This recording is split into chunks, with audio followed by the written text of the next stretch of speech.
Ooh, that light. Spotlight. Are you gonna be okay with that light up there? I think.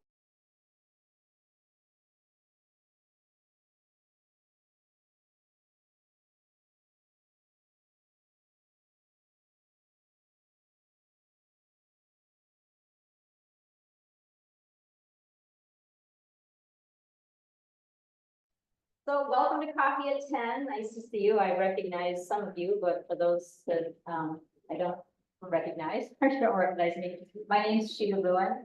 I've been working as the studio coordinator for the last year, and Liz Erlewine took a position with the Community Foundation, so I'm the new old visual arts director. So it's nice to have you here.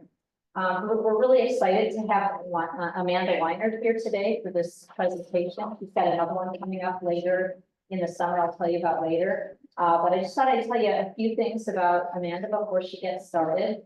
Amanda Weinert grew up in Garden, Michigan, and she lives in Park Lake.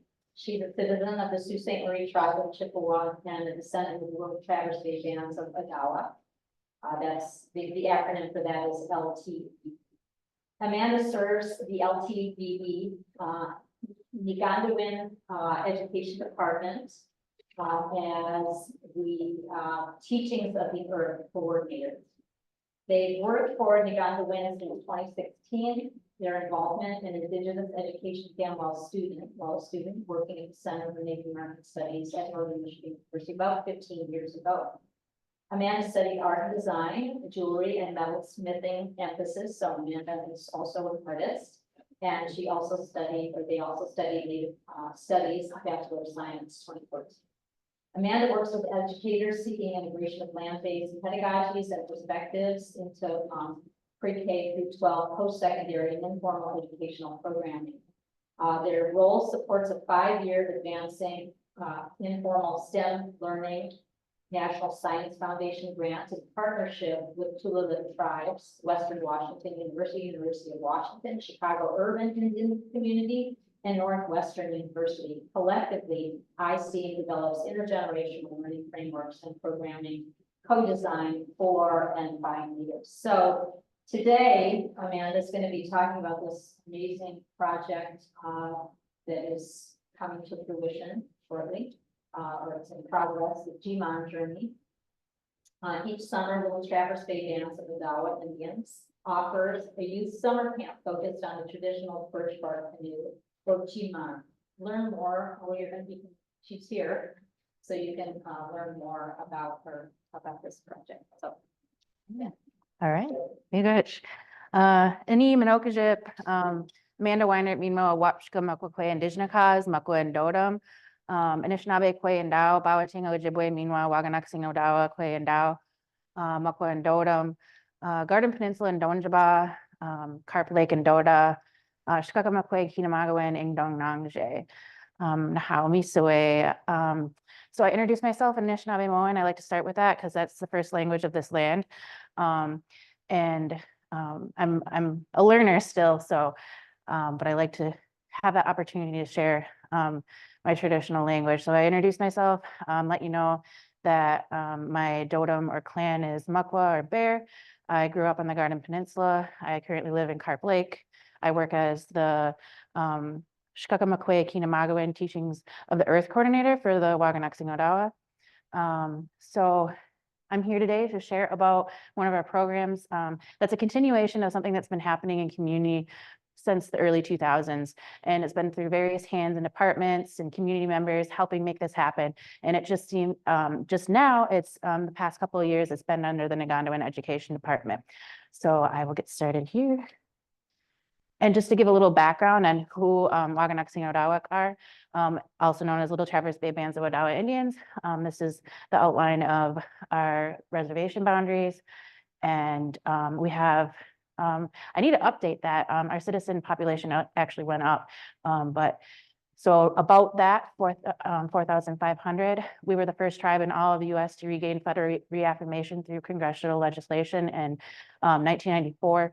So we're kind of still growing as a tribe. We're fairly young compared to some other tribes in Michigan. Like the tribe that I'm a citizen of, they had federal reaffirmation in the 70s. So to put that kind of in perspective, so we are signatories in the 1836 Treaty of Washington, and that's one of three of the 1855 treaties of Detroit, where we ceded and sold land to the United States, and that's about 37% of Michigan's current land area. And so Michigan became a state in 1837. So if these treaties weren't signed, Michigan might not be a state or might look totally different. We are known for trade. Odawa actually means trade, and one of the translations of it is that we're traders. So one of our historic examples is maple sugar. Maple sugar processing is something really important to us, and that was also something that we traded. Basketry, including black ash, quill art, as you can see Yvonne's work over there, weaving, cattails and bulrush. We were actually known to other tribal communities as the people of the bulrush. So we have a really special relationship with that, and we're trying to actively revitalize those art forms. And we do that in some of our camp programming with our community elder and educator, Wasan Dillard. So if you guys want to know more, I have more information in there on those things. That is our tribal government website, and a little bit about how do we keep our traditions and our land base from Eric Hemingway, to give a little bit more background if you want to learn more about the land that you're on. So Niigaandiwin currently organizes this. Like I said, it's been through many hands, but right now it's supported by the grant that I oversee, the National Science Foundation grant, and our Spring Prevention grant. And that is prevention from suicide and substance abuse and misuse. And they're newly a part of our department. So key examples of who we collaborate with: our elders, our Anishinaabe knowledge keepers, our community educators, our community caretakers, people that are really wanting to be part of community and keeping our traditions going for our next generations. So in this iSTEAM grant, we have community co-designers, and this model for co-designers comes from the iSTEAM model that Dr. Megan Bang has been doing for about 2 decades. So it's making sure that community voice is heard in the planning of projects. And we're also working towards building off of communities' already wants and needs, because the GMON journey already existed, but we want to be able to help support that and keep it going. Our Gitchagawi Anishinaabe Language Department is there at both of our camps, incorporating language throughout. Our Archives and Records Department comes there, either with some archives to share. We're planning to have some photos up for the kids, and just telling the history of the places that we're visiting. Our GIS department helps us with mapping, especially when we're on the GMON journey, and other properties that we are going to be at. They help us with printing. Our health services, they formally were the ones that overseen this program, and they also give supports. Our tribal court and judicial branch, their cultural workers help out at our camps. Our youth services department, our executive branch, our chair's office, tribal council. So it's it's a community event. So just to give more background on how long it's been in community, it's probably been early 2000s, and this is Fred talking about when it first started, and he's thanking the people that has put this together through all these years. So chairs, counselors, elders, Angie Woden, Joe Lucier, Barry Bott, they were some of the people that first put those kids out on the GMON, along with Christy and Jeannie Norris. And originally when they started doing this, there was no base camp. Now we have a base camp and shuttle to different bodies of water, but originally they did the whole inland waterways and stayed at various campgrounds along the way. What I've heard, mostly they would start kind of behind D&W, and they would portage along the way too, and they ended up in Sheboygan County at Aloha State Park. And G-Mon wouldn't be G-Mon without Fred Harrington. He makes the paddles, he makes the G-Monin. G-Monin is plural for G-Mon, and G-Mon is canoe. But G-Mon doesn't only mean canoe, really. G-Mon is more about the action of the vessel touching the water, because the word G-Mon is really close to kissing. So it's the action of the boat hitting the water. So he always has teachings involved in every single paddle that he has. He has, you're making a decision on your life path, and he has 2 phrases that go along with that. So this was just from last year, prepping the kids before we got on the water. And something really great about it is that the kids get to design their own paddles. He has blanks for them, and they get to design it in any which way they please. Just to give a little background on the grant that I'm working from. So we are a group of researchers, educators that engage in community co-design to be able to make programming for and by community. So these 2 objectives here: develop a Wakanexing Odawa educational framework that can be incorporated into all tribal programming. And then also our second step in a couple of years or a year or so is moving more into professional development and rolling out the curriculum that we have developed. And these are the partners. And they really help us think about how it's taking place in other communities, and we kind of can troubleshoot together on different community events. And so this is, since about 2001, this kind of work of co-designing and community has been happening throughout the nation in various Indigenous communities. And I just wanted to highlight here on indigenousstem.org, there's really great curricular resources. So this is an example, one of the activities that we might be doing with kiddos so you're observing this bird. What is their habitat? Who are their neighbors? And you can also do this with a plant relative. You can do this with a tree. So I'm a really big proponent of being able to share this stuff and get this out here, put that Anishinaabe perspective and ways of teaching and knowing out there. So there's some really great resources on there. So this is an example of our schedule from last year. Our schedule for this year is still in the works, still being community co-designed, but our schedule from last year looked like this. The first day was kind of just easing everyone in. We had elders there speaking. We did some prompts from the Braiding Sweetgrass book. First paddle, we went from Crooked Lake off from the Little Traverse Township boat launch to Crooked River, then to Burt Lake's Maple Bay. We did some plant relative lesson work on some of our stops along the way, and Eric was there to share some history of Maple Bay area and Burt Lake Band. So Wednesday, we left because our base camp was at Burt Lake State Park last year. So we left from there, and then we went down Indian River, almost to Malt Lake. And there was a chance for the students to see a patch of monoman that's really trying to grow. So that's wild rice. Again, more focus on having elders there doing teachings and looking to a book that has a lot of teachings that align with what we're doing. Our final paddle was through the Sheboygan River. We left from the Forks DNR launch. Our plan was to get to Sheboygan State Park, but due to the weather and currents, we decided that we would stop at the end of the river. And then we had Frank and Rochelle at Agajik come and do some storytelling and history lessons. And then the final day was kind of wrapping up.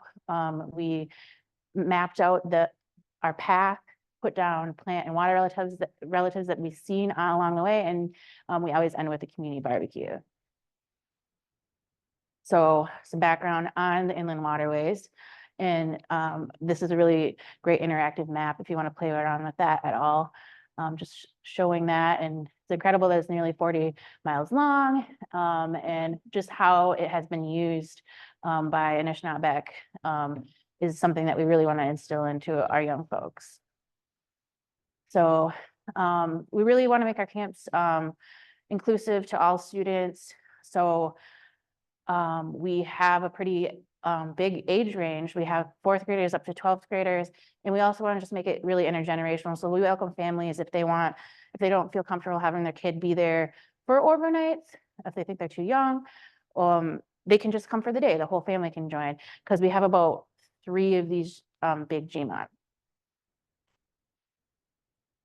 Just showing that. So some of the activities, so we'll make tea with kids. So there was mint at Burt Lake State Park, and these kiddos were really excited to make some tea with me. They're putting down their sema, their tobacco, asking thanks. So we're instilling our traditional values and life ways, and they knew right away that's what you have to do before you take something. You're asking permission. And then an example of student artwork on the paddles. Going through the Sheboygan locks.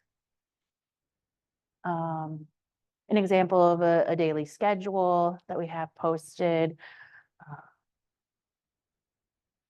A little bit about our lesson development implementation. We want to know about all the relatives in each area that we're spending time with. So to get kids more familiar with these plant relatives, with these animals that is their home too. So we want to make those relations. And then we do some place designs or site designs. So then we can ID beforehand, so we can start creating that curriculum and knowing, do we have to reach out to the language department to get a word to translate that, so we know it in its true name. And then we use things like iNaturalist, so you can look up. So this was at Burt Lake, and so we could get a good idea before even getting there on site to know what we could be looking for when we were there. And then several years back, our Natural Resources Department put out a plant guide that's also helpful as a reference. This is really small, I'm sorry. But this is kind of an example of what we used to give facilitators and adults there, that helps with teaching for when we're traveling the GMON and when we're specifically talking about plant and water relatives. So think about the big ideas. What do we want them to be retaining? What activities are we doing to reinforce this? What Anishinaabe mowing can we use with the students that aligns with our trip? And then how are we thinking about it multiple perspectives, adding storytelling in. So just an example of how we're trying to get everyone on the same page, that it's there for the youth to be able to reinforce these teachings that collectively we're really hoping that our community is holding on to. So we spend time just observing plants and animals, relatives. So this is at Burt Lake. So some examples of the kids thinking about it. And I like that it helps with skin stuff. So we mapped the routes, and they were able to put what they seen on there, like if they've seen a duck, if they seen a fish, I think, and where they seen the Minoman. And so we're in planning right now. Our base camp is Camp Petasiga this year, so that could change our routes a little bit, but probably not too much different. But we are determining our routes soon, and then we send a float plan to our Natural Resource Department because they trail behind us and make sure everything's okay along the way. But looking forward to finalizing that soon. And then, of course, since this is community co-design, 2025 is still to be designed, but we will be out there on the inland waterways. So if you want to reference anything on this presentation, I have a QR code, also this link. And if you want to follow Niigaandiwin Education Department on Facebook too.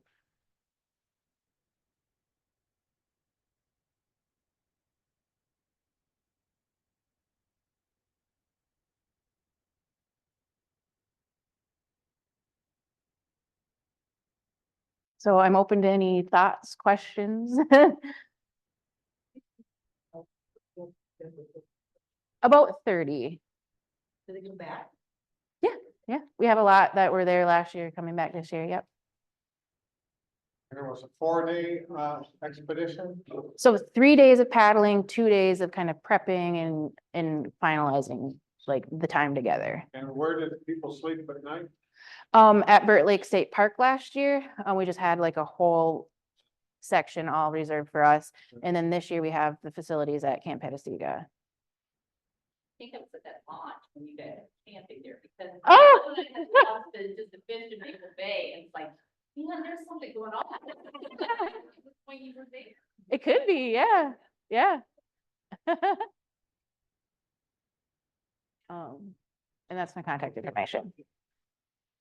Amanda, you may have talked about the concept of animal and plant relatives and what they mean to tribal members. Did I miss that, or is there something you? No, so I can share, I simply just, I use that terminology to be able to emphasize that they are our relatives, that a lot of Anishinaabe people, including myself, think of plants and animals as our relatives versus something more abstract and like not connected to us. And that's a lot of the terminology we like to use with the students too.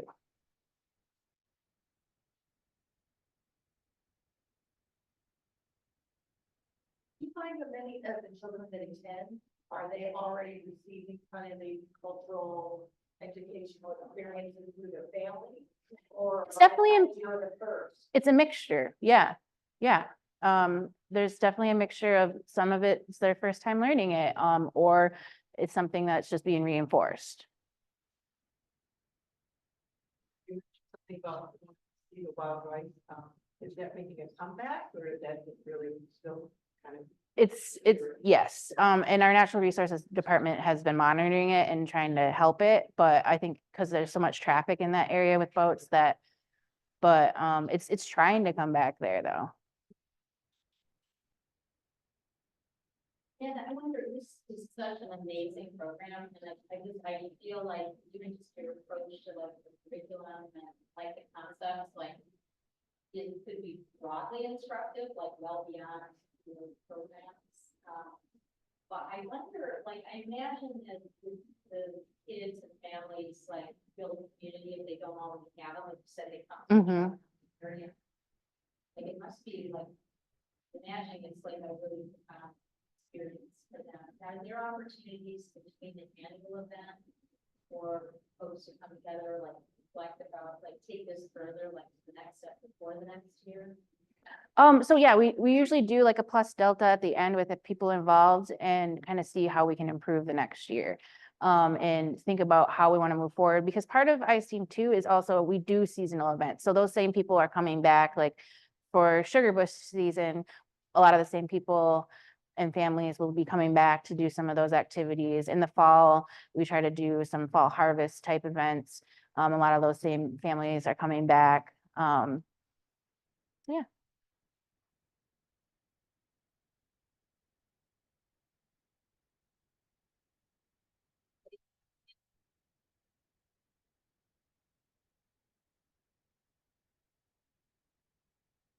Can you tell us a little bit more about just your experience leading up to the role that you serve, like your studies and Yeah. how you got to where you are as an educator? Yeah, so I often explain myself as an accidental educator because I did study art and design in Native Studies, but while I was doing that, I realized working at the Center for Native Studies at Northern Michigan University, they kind of pushed me into uncomfortable places, but in a good way, like saying like, maybe you should look into the helping out at this camp or being taking up another leadership role within the student organization and just kind of like that made me realize I did really like teaching. I really liked instilling Anishinaabe values in communities and also learning myself, continuously learning.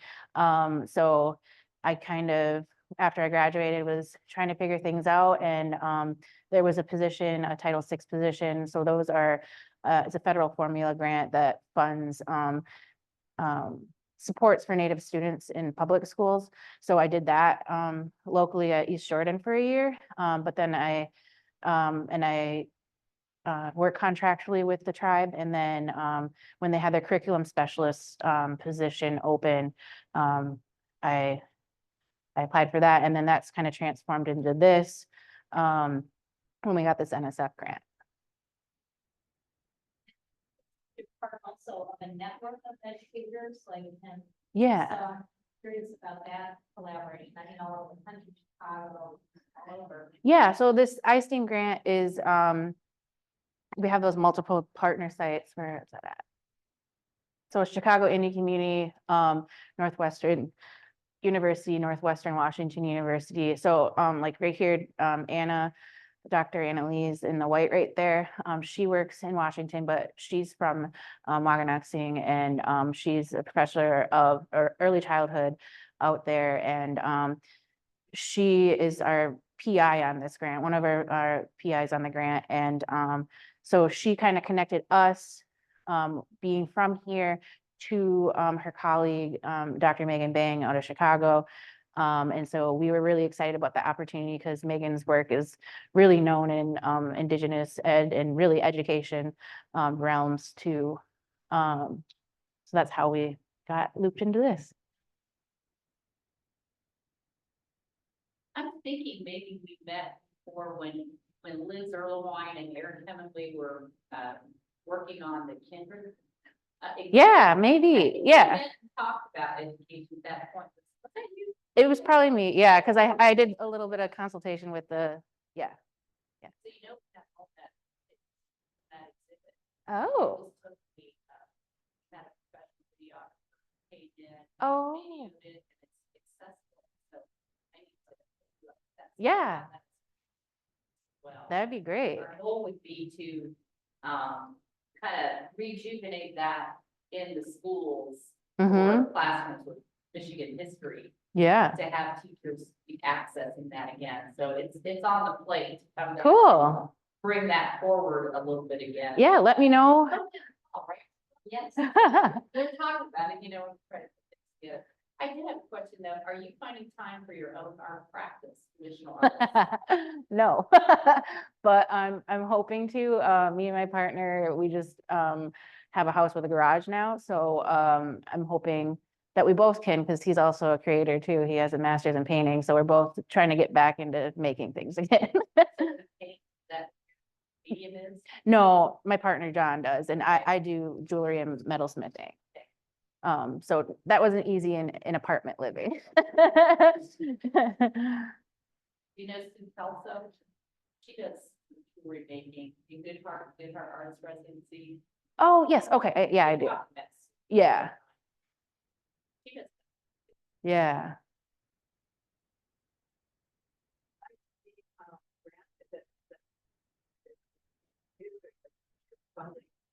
Solid. So it depends. Yeah, it depends if we do want to do it and all of these partners in it want to, or if we think we're at a place where we want to help another community do this type of work. So it's really to be determined. Sometimes the programs are a little, you know, they're concerned. Yeah, yeah.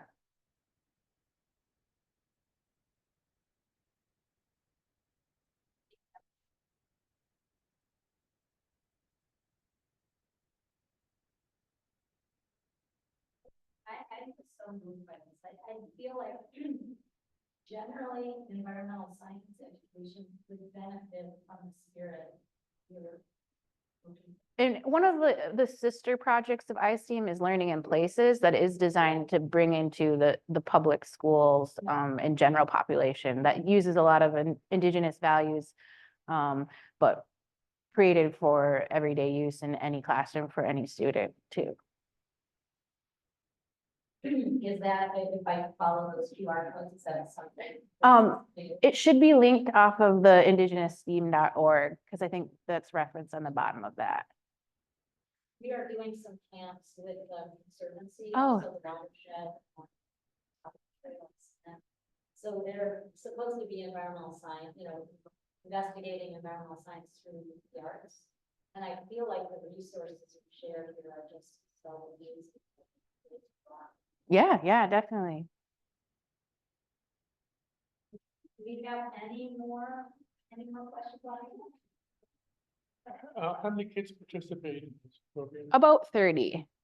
Is there any, is that growing or plateauing or? So initially, we wanted to cap it at 25 just due to capacity.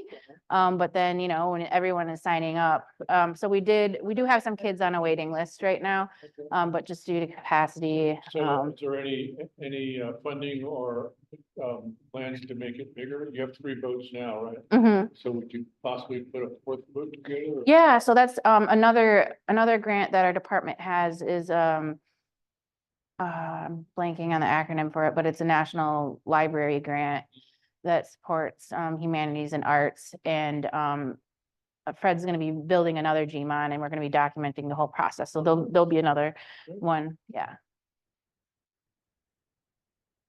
Is there any tracking methods from the individual, the student's experiences and to be able to measure success? So I guess I did actually leave out a key component of this. This grant is a research grant so that we can develop curriculum and help other communities be able to build these frameworks. So we are doing pre and post interviews with the students, and also collecting this kind of data like of what they are experiencing and what kind of observations they're making. But yeah, I left out that critical component that is a research grant. So like people will see, like the kids will have GoPros on, we'll have stand cameras up, all our facilitators will have recorders on. And then this year we want to bring in more of the kids taking beyond just having the GoPros, having them take pictures and documenting their time there. You find that their experience is still kind of in some pride. Yeah, in definitely. Their native culture and. Oh, yeah. Yeah, we presented at the Michigan Indian Education Council's Critical Issues Conference that they have annually. And we actually had 2 of the campers help present with us to share their experience. And I think that was pretty telling that like they were remembering stuff. I mean, they're 10-year-olds and they were just so excited to be there and like share what they have been learning and continue to learn. They had their paddles with them. So yeah, it's great.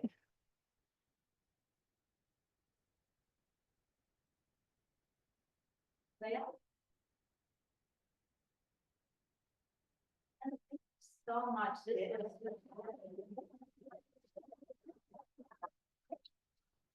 So before you go, I just want to tell you about the upcoming copies at 10. We apologize if you got the different version of this. Tuesday, Wednesday, Thursday, copies at 10. Always